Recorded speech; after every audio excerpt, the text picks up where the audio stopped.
Looking at the starry sky, we see the endless cosmos. Each star holds billions of stories. But what if something even more incredible lies beyond what we can see? Worlds where the laws of physics are nothing like ours. Places where gravity and time work in completely different ways. Today we will explore the mysteries of the universe. We will learn why our reality is perfectly balanced for life. We will reveal the secrets of physical constants and probabilities. You will find out what keeps the harmony of the cosmos, and why even the smallest changes could destroy everything we know. Are you ready to look beyond the ordinary? To uncover mysteries that will change how you see reality? This could be your most important journey to find the meaning of life. Stay tuned, and welcome to Zodiac Digest. Let's begin.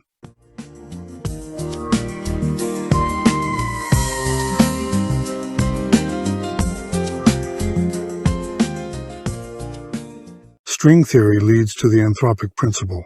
But what does that even mean? Is it a joke nature played on us?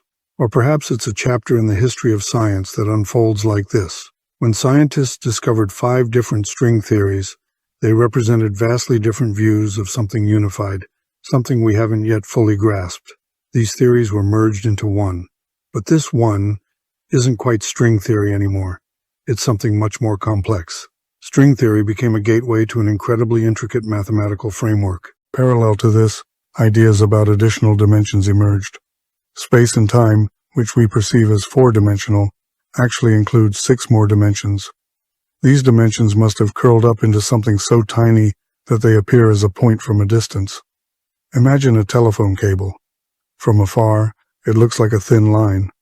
But if you get closer, you'll see that it consists of many intertwined wires, each serving its own function. Similarly, the hidden dimensions in string theory appear one-dimensional from a distance, but, upon closer inspection, turn out to be complex and multifaceted mathematical structures. String theory is one of the most ambitious and complex theories in modern physics. It aims to unify general relativity, which describes gravity, with quantum mechanics, which describes the behavior of elementary particles, creating a single theory of everything. Here's a concise overview. Core idea. Instead of representing elementary particles as point-like objects, points, string theory describes them as tiny one-dimensional objects, strings. These strings can vibrate at different frequencies, and each vibration mode corresponds to a different particle. Multidimensionality. For string theory to work mathematically, it requires additional spatial dimensions. In the standard version of string theory, space is assumed to have 10 dimensions, 9 spatial and 1 temporal, while in superstring theory, it expands to 11 dimensions. Types of strings. Open strings have endpoints. Closed strings form loops. For example, the graviton, the particle responsible for gravity, is associated with a closed string. Objective. String theory seeks to explain all fundamental forces of nature: gravity, electromagnetism, strong and weak interactions, within a single mathematical framework. M-theory. This is an extension of string theory that incorporates membranes, higher dimensional objects, and unifies various versions of string theory into a single structure. M-theory requires 11 dimensions. Challenges and criticism. String theory has not yet been experimentally confirmed. Its predictions are extremely difficult to test, as they require energy scales far beyond what current particle accelerators can achieve. There are numerous versions of string theory, making it insufficiently predictive. Conclusion. String theory is a beautiful yet currently hypothetical attempt to explain the fundamental workings of the universe. It continues to inspire physicists, though it remains a topic of debate and investigation. One hypothesis suggests that our universe could have expanded in 6 directions after the Big Bang, but these directions eventually curled up, leaving expansion to continue only in 3 spatial dimensions. These curled-up dimensions might determine the mass of electrons, quarks, and the overall structure of our world. This was the peak of enthusiasm for string theory. However, the number of possible configurations for these curled dimensions turned out to be astronomical, around 10 to the power of 500. This number is comparable to everything that exists in the universe, multiplied by 1,000. Such a scale stripped string theory of its predictive power. We understand processes like how atoms and chemical bonds work. Stars burn thanks to quantum effects in nuclear reactions. All of this depends on the balance of constants. If the mass of the electron were larger, atoms would be smaller, and the chemistry of the world would be completely different. The difference in mass between the proton and neutron also matters. If it were different, our world, as we know it, would not exist. The gravitational constant also plays a critical role. If it were significantly different, galaxies would not have had time to form. Stars would either never have appeared or would have burned out quickly. Even the Sun, a star that burns incredibly slowly thanks to quantum laws, releases less energy per kilogram of mass than the human body. This balance sustains the existence of stars and galaxies. Newton's gravitational constant, G, is a fundamental physical constant that characterizes the strength of the gravitational interaction between two-point masses.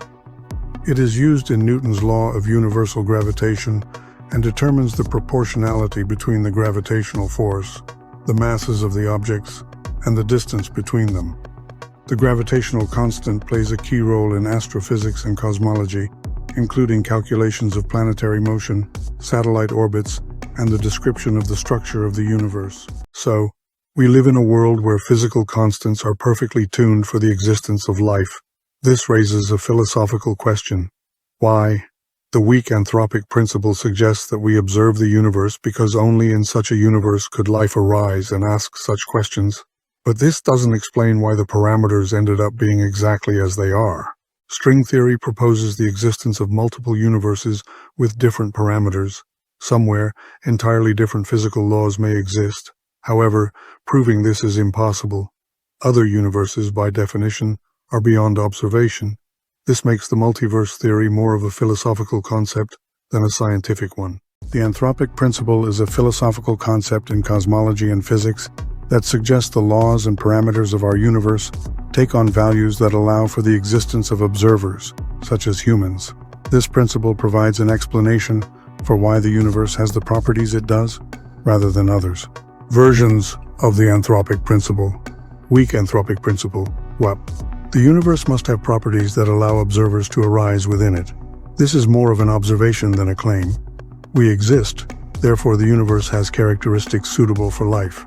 For example, if the strength of gravity or electromagnetic interactions were slightly different, atoms and stars might not exist. Strong anthropic principle, SAP. The universe is fine-tuned specifically for the emergence of life. This version implies that the existence of observers is either inevitable or built into the laws of nature. It is often used in philosophical and religious discussions, as it suggests some form of intentional design. Examples of the anthropic principle: if the mass of the proton were slightly larger, nuclear reactions in stars would not occur, preventing the formation of the chemical elements necessary for life. If the strength of gravity were slightly weaker, the universe would expand too quickly, preventing stars and galaxies from forming. Cosmological context. The anthropic principle is often discussed in the context of the multiverse hypothesis, which proposes that there are many universes with different physical laws. In this view, our universe is simply one of the rare ones where life is possible, which is why we observe it. Criticism of the anthropic principle. Scientific validity. Some argue that the anthropic principle is unscientific because it doesn't make testable predictions and only explains already observed facts. Circular logic. Critics point out that the principle creates a logical loop. We exist because the universe is such that we can exist. Design or coincidence. The strong anthropic principle is criticized for introducing teleology, purpose or design, into science, which can be interpreted as a religious or philosophical stance. Conclusion. The anthropic principle is an intriguing approach to understanding our universe, blending physics, philosophy, and even metaphysics. While it remains a topic of debate, it continues to provide valuable insights into why the universe may appear fine-tuned for life. There is something called the fine structure constant, a dimensionless value. If it were different, the universe would never have reached a state where galaxies exist, molecular clouds form, and stars come into being. Stars burn steadily, creating new elements that are then dispersed. Oxygen, carbon, nitrogen, phosphorus. These elements did not exist in the early universe. They were formed by the first generation of stars, which later exploded, spreading these elements across the universe. These elements came together again, including in our solar system. There were enough of them to form solid objects necessary for life as we know it. If this process had not occurred, nothing would exist. Why is the universe so finely tuned for us? That is a philosophical question. The fine structure constant, alpha, is a dimensionless fundamental physical constant that determines the strength of the electromagnetic interaction between elementary charged particles, such as electrons and protons. It plays a key role in quantum electrodynamics, QED, and describes the properties of atoms, molecules, and light. Alpha characterizes the relative strength of the electromagnetic interaction compared to other fundamental forces. The constancy of alpha makes the existence of stable atoms possible and defines the laws governing the interaction between light and matter.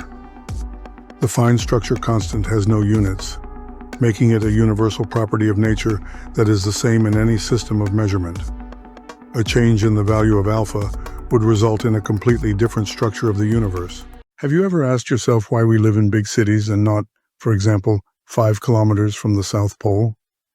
Why don't our viewers live in Antarctica? Because it's uninhabitable. The conditions there are not suitable for human life. The weak anthropic principle is the philosophical extension of this idea. If universes arise with random parameters, only those parameters that allow stars to burn, molecules to form, and life to emerge create the conditions for our existence. In other universes with different parameters, stars don't burn, atoms don't form, or the universe expands too quickly. In such universes, there's no one to ask these questions. We live where we can live. Philosophically, this is entirely accurate. Why was I born here? That's a strange question to ask after the fact. Here we are asking these questions. And where the conditions are terrible, where they're completely unsuitable for forming normal structures as we understand them, no one asks these questions. Some people see this as a great philosophical breakthrough, while others dismiss it as mere speculation or a comforting idea. We cannot explain why the universe is the way it is. Some people like this philosophical concept because, in a strange way, it continues a familiar thought process. At first, when we lived in small tribes, it seemed there was nothing beyond our forest. Then we discovered Europe and Asia. Later, we found other continents, America. Then we learned about Australia. Gradually, it became clear that there are other planets, other stars. Then we learned that other stars have planets.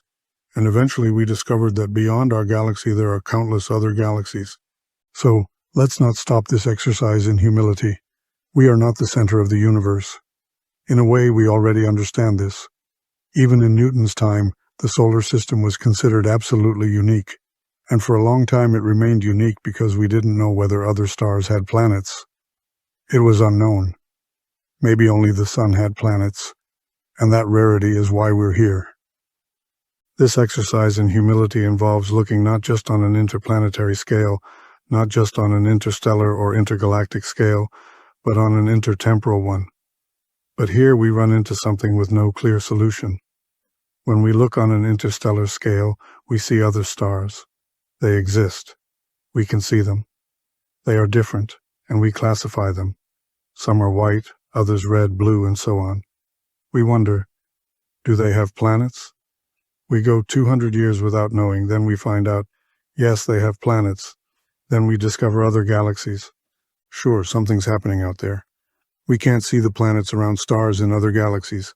Galaxies are vast star islands. We can't see the planets, but they are probably structured similarly. Stars are generally the same, so things there are likely similar. At least we can, in principle, observe something. At least in principle. But here's the catch. Another universe, by definition, is something beyond the reach of science, an unpleasant fact, completely beyond science. Science doesn't study arbitrary fantasies. It studies what can be reproduced. You can go back and verify. Let's say you measured something and got a result. Then I check it, measure it, and get a different result. You respond, no, I measured more accurately. Sure, that happens. As we've discussed, no physical theory can be proven like a mathematical one. It can be confirmed repeatedly, with limits explored, and so on. That is science. At this moment, it forms the foundation of our civilization. No physical theory can be proven in the same way as a mathematical one. Science is based on empirical data. Physics and other natural sciences are built on observations and experiments. Theories are created to describe and explain observed phenomena. Even if a theory successfully explains all known data, it remains subject to testing and potential revision when new information arises. Mathematics is based on axioms. Mathematical proofs are built on clearly defined axioms and logical rules. If the axioms are true, then any theorem derived from them is absolutely valid. In physics, however, axioms often represent laws of nature derived from observations rather than postulated once and for all. Physical theories are models of reality. Physical theories are attempts to create models that describe the real world. These models can never be proven in an absolute sense. They are only confirmed or refuted through experiments. For example, Newton's theory worked well in classical conditions, but it had to be expanded into general relativity to explain phenomena on larger scales. The principle of falsifiability. According to philosopher of science Karl Popper, scientific theories must be falsifiable, meaning they should be formulated in a way that allows them to be tested and, if necessary, disproven. This is a fundamental difference from mathematical statements. Historical examples: Newton's laws, quantum mechanics, and the theory of relativity have all been confirmed through numerous experiments, but have never been proven. They remain valid within their applicable frameworks until new information emerges. Conclusion: physical theories are tools for describing nature, which can be extremely accurate, but they always remain approximate models. They cannot be proven as rigorously as a mathematical theorem because physics studies the real world, which is difficult to measure with absolute precision and completeness. The technologies we use were born from scientific discoveries. These discoveries were made under great skepticism. We didn't assume abstract or arbitrary ideas, but made hypotheses only when no other explanation was possible. Some of these hypotheses were strange. Such cases exist in the history of science. But later it turned out that they were made under the pressure of circumstances when there was no other choice. They were later experimentally confirmed, refined, and so on. In the past, we couldn't even conceive of traveling from one planet to another. At one time, we thought Earth was all there was. But what if, someday, it becomes possible to travel from our universe to another? Would that be indirect evidence that string theory works? No, it would be direct proof that other universes exist. But the question arises, how could that even be done? In another universe, our time doesn't exist. We aren't connected by a single time and space. That's why traveling there would be fundamentally different from traveling to Mars, Alpha Centauri, or the Andromeda Galaxy. You can't get there by conventional means. The method by which it could be achieved raises many questions. However, such a discovery would undoubtedly confirm the existence of other universes. After that, we would immediately measure the parameters of that universe, organize transportation back and forth, and benefit immensely. Imagine having not just one universe at your disposal, but two. How incredible would that be? Optimists might then say, soon we'll discover 10, then 15, and even 20 universes. But such a discovery would fundamentally change our view of reality. This would no longer be the only functioning universe. However, note that it would need to truly be another universe, not just another region of ours, perhaps with different physical laws and parameters. You might ask, what will happen to your electrons when they enter another universe? Will they obey the laws of that universe? What will we become? The structures we are made of aren't designed to exist in other conditions. We live in three-dimensional space, but will we take it with us? What if there are a different number of dimensions there? Our vacuum is defined by physical fields, but their vacuum might be entirely different. This means that if we enter that universe, we might cease to exist instantly. Can a new theoretical model be built? Of course, just as string theory was constructed. And right next to string theory, these models are emerging like mushrooms after the rain, forming a direct continuation of string theory. The foundation of our world isn't even elementary particles, but the fundamental entity, the structure of the vacuum. However, vacuum isn't emptiness. It is the state of quantum fields to which no energy has been added. It's a state from which you can create, not just anything, not mythical creatures, but specifically electrons, positrons, quarks, neutrinos, photons, and so on, everything that exists in our universe. This is embedded in the very foundation of our world structure, the foundation of the vacuum. Physical vacuum is the fundamental state of space, characterized by the lowest possible energy and the absence of particles in the conventional sense. Despite its apparent emptiness, the physical vacuum is saturated with complex quantum fields and energy, from which elementary particles and interactions can emerge. Key characteristics: minimal energy. The physical vacuum corresponds to a state where quantum fields are at their minimum energy, though this does not mean an absolute absence of energy. Quantum fluctuations. Even in a vacuum, virtual particles constantly appear and disappear as a result of quantum uncertainty. Role in the creation of matter. Interactions within the physical vacuum, such as perturbations in quantum fields, form elementary particles that become the foundation of matter in our dimension. Vacuum energy. In modern physics, vacuum energy is associated with phenomena such as the cosmological constant, which influences the expansion of the universe. Importance in our dimension.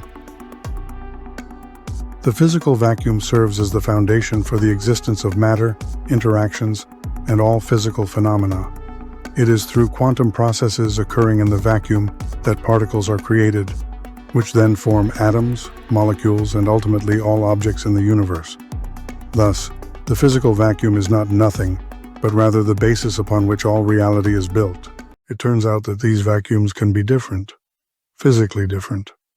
They can be described by different mathematics and have different properties. If somewhere at the edge of the observable universe there exists another vacuum, this foundation with its distinct vacuum can grow and expand at the speed of light. Inside it, everything undergoes a hellish transformation. Entirely new elementary particles emerge. No electrons, no quarks. The particles there depend on the model, but we don't know what they would be. We have no idea about the foundation of another vacuum. Imagine this foreign foundation approaches and moves through our space. It changes everything. Our fundamental basis changes. The laws of our universe change. It would be the end of the universe. Traveling to other universes is an intriguing idea, but of course, comparing different universes, judging which one turned out better and which one worse, is the privilege of God. If you wish, you can attribute certain properties and relationships with the multiverse to him. Or it could be the privilege of a string theorist who observes them and says, well, it could have been this way, or it could have been that way. Amazing. However, all of this requires extensive mathematical derivations. You would have to be God to deduce all the properties of a four-dimensional world from the characteristics of a Calabi-Yau manifold. This isn't a physical discussion, it's a topic for science fiction writers.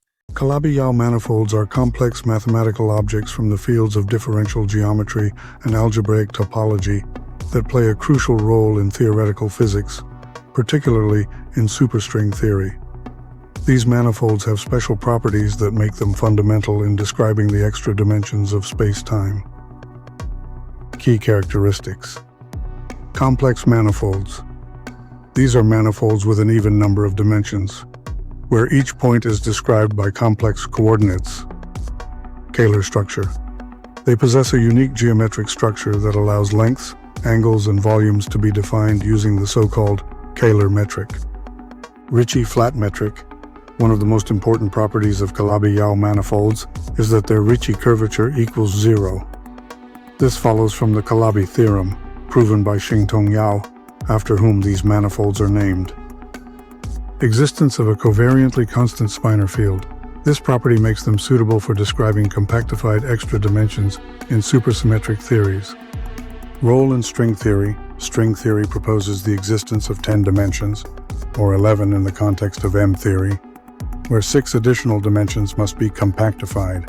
meaning they are curled into extremely small spaces.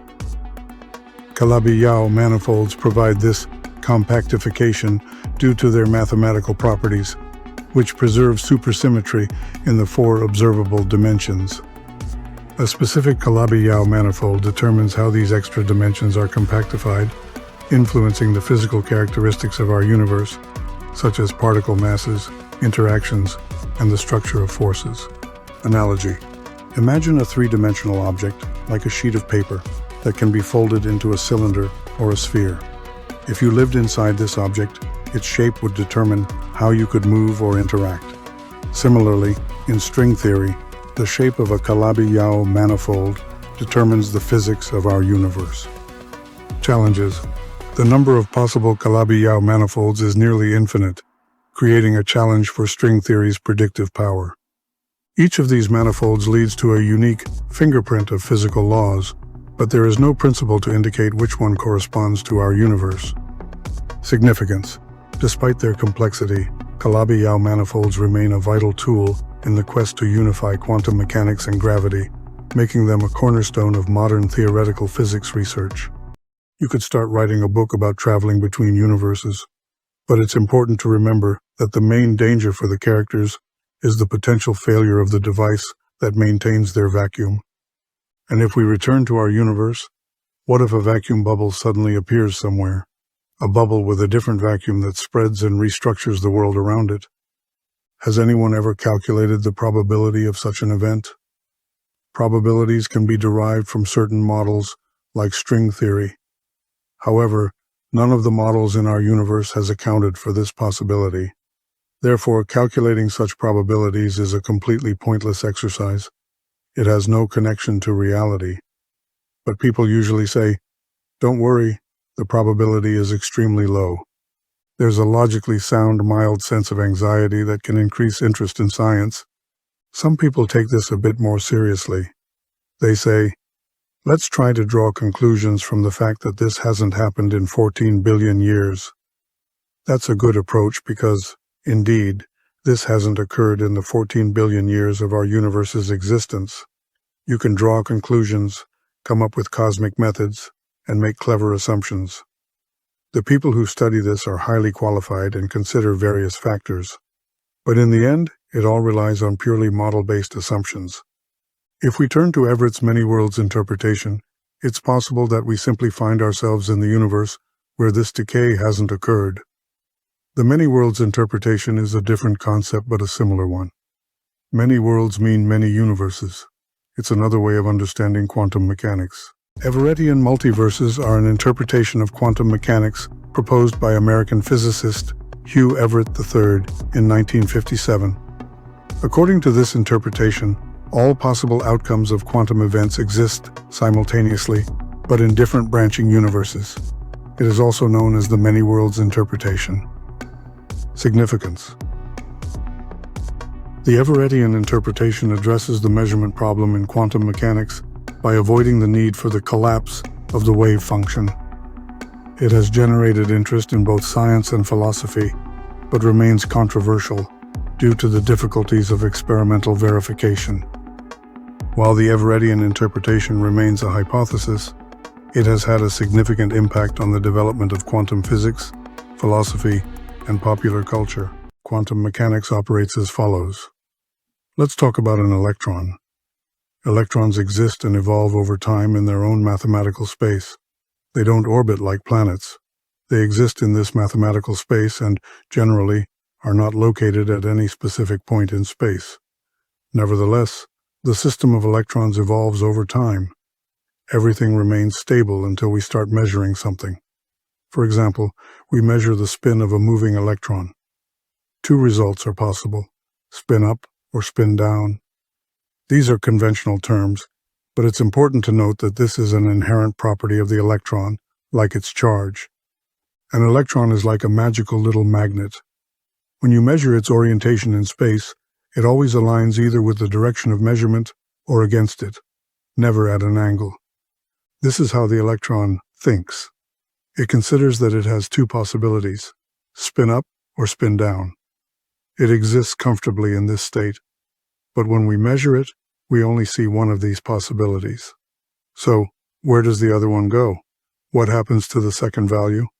It turns out that when we measure and determine one outcome, the electron collapses into that state, the one we measured, with spin up. If we measure spin down, it collapses into the state with spin down. Here's the crucial part. The fundamental law governing evolution over time cannot mathematically describe this collapse of one possibility. It's impossible. We are forced to assume that some kind of miracle occurs when we use a measuring device. The fundamental law ceases to apply for a moment, its action is disrupted, and the universal law is temporarily suspended. The spin along the vertical direction interacts with its wave function in such a way that all possibilities vanish, except for the one measured. Everett argued, "This is nonsense that cannot happen in nature. Fundamental laws are not violated." But we don't see the second possibility. Everett explained, "According to the equation of quantum mechanics, our measuring device should respond in two ways to the two possibilities within the electron. For the part of the wave function where the electron is thinking about spin up, the device should say, 'I see spin up.' For the part where the spin is down, the device should say, 'I see spin down.' This leads directly to Schrödinger's cat. If, in addition to measuring spin up, you add poison, and for spin down you add nothing, and then place a cat in a box, the cat responds as follows. If the spin is up, the cat is dead. If the spin is down, the cat is alive. However, the fundamental equation of quantum mechanics says this should happen simultaneously.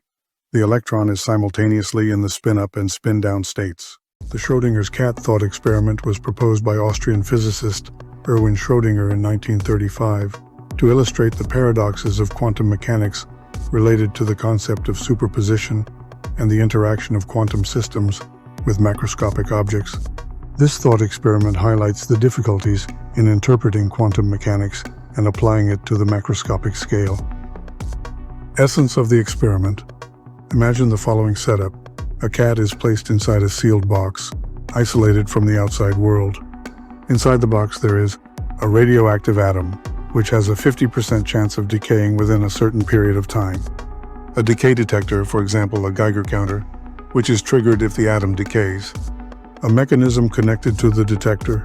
If the detector registers the decay, it shatters a vial of poison, killing the cat. While the box is closed, an outside observer has no knowledge of whether the atom has decayed or not. Key conclusion. From the perspective of quantum mechanics, as long as the box remains closed, the system exists in a state of superposition. The atom is simultaneously decayed and not decayed, and the cat is both alive and dead. Only when the box is opened does the observer collapse the system into one of the two states. The cat is either alive or dead. Significance. The thought experiment. Schrödinger's cat has become one of the most famous illustrations of quantum mechanics. It underscores the complexity of interpreting quantum phenomena and remains a topic of discussion in both philosophy and physics. For an electron, existing in such a state is effortless, but we don't observe cats in this kind of superposition, nor do we see devices that simultaneously display two overlapping values. If we did, we would simply return the device to the manufacturer saying, "This doesn't work." So why do we only see one outcome?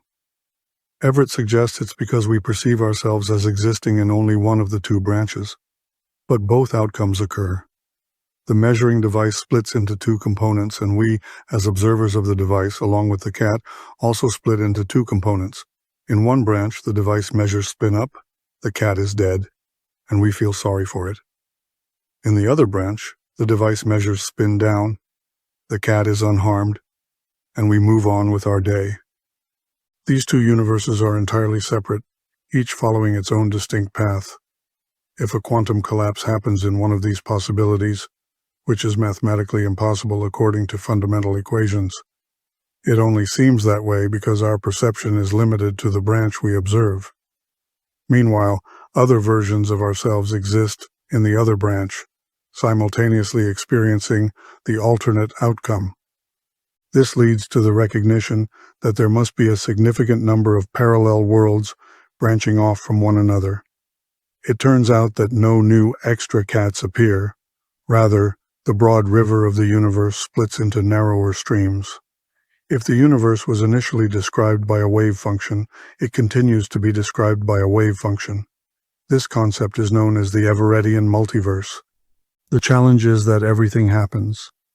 I won't delve into the technical details, but will frame them in a moral context.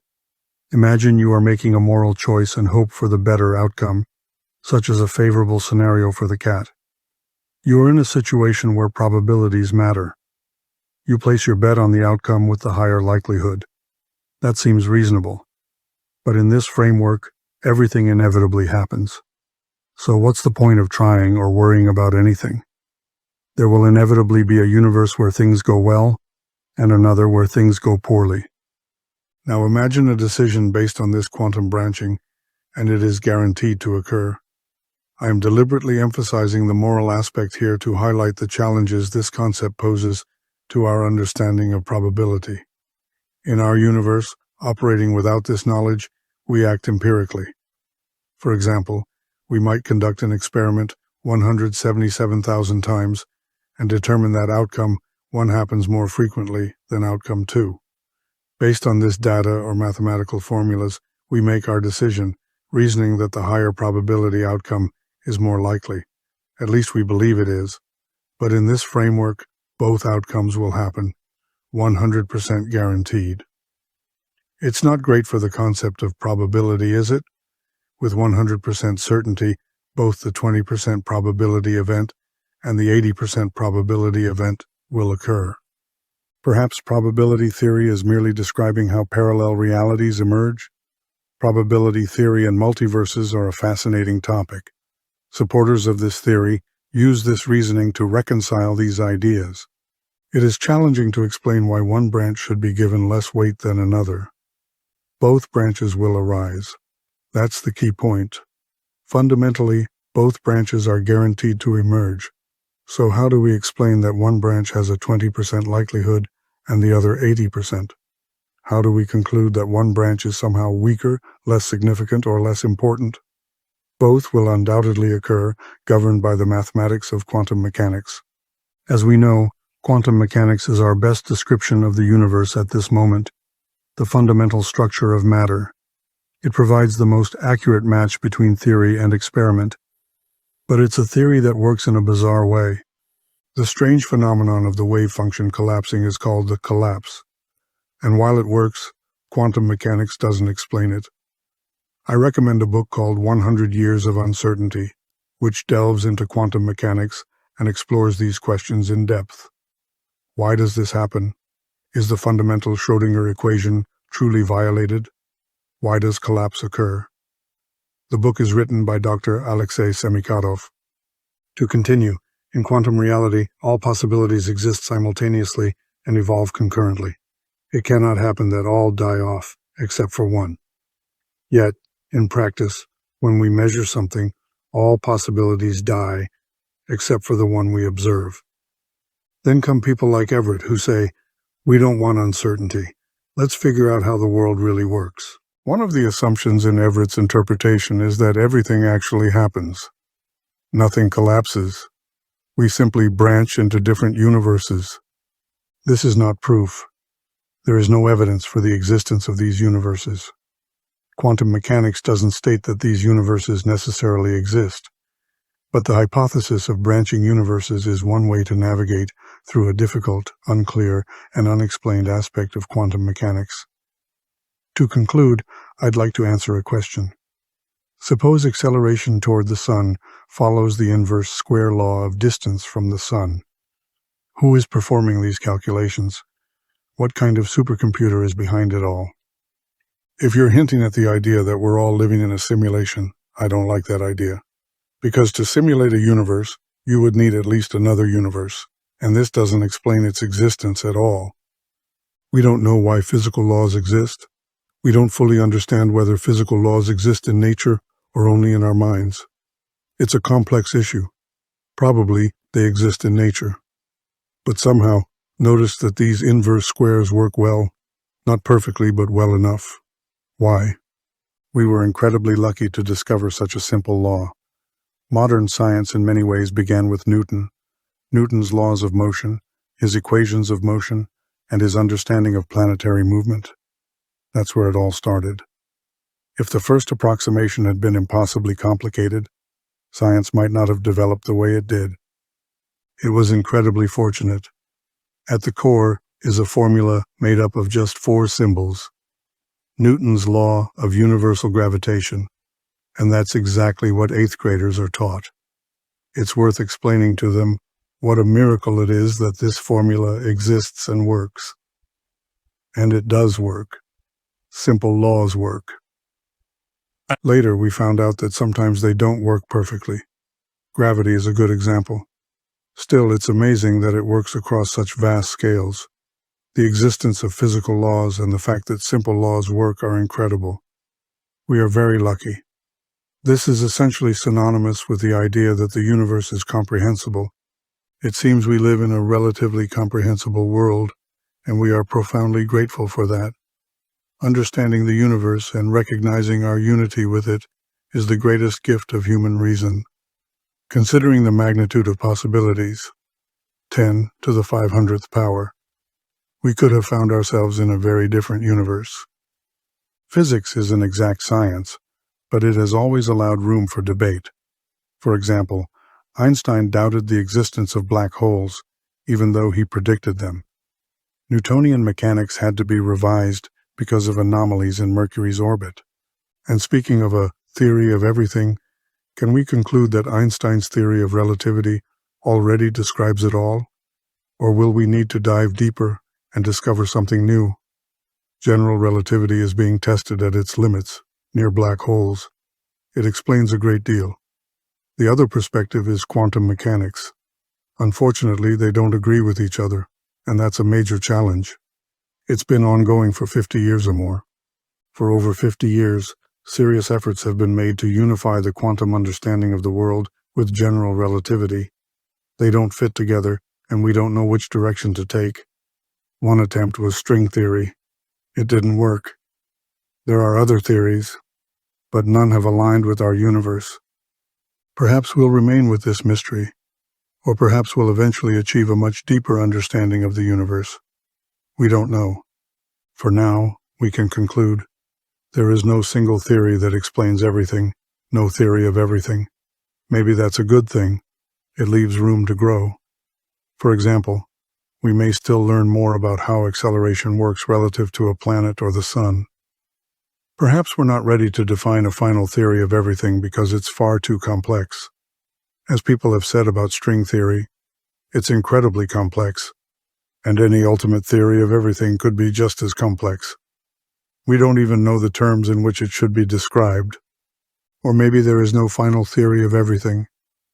Consider gravity, Newton's approximation. Why? Why should there be a final theory? Perhaps we're just uncovering more and more layers of understanding. The inverse square law works well, but not perfectly. Einstein's general theory of relativity works exceptionally well, better, but not in the quantum domain. So what's next?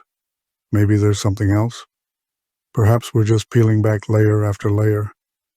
In this sense, understanding the universe is infinite, and the universe itself is infinitely deep and complex. Dear friends, thank you so much for watching to the end.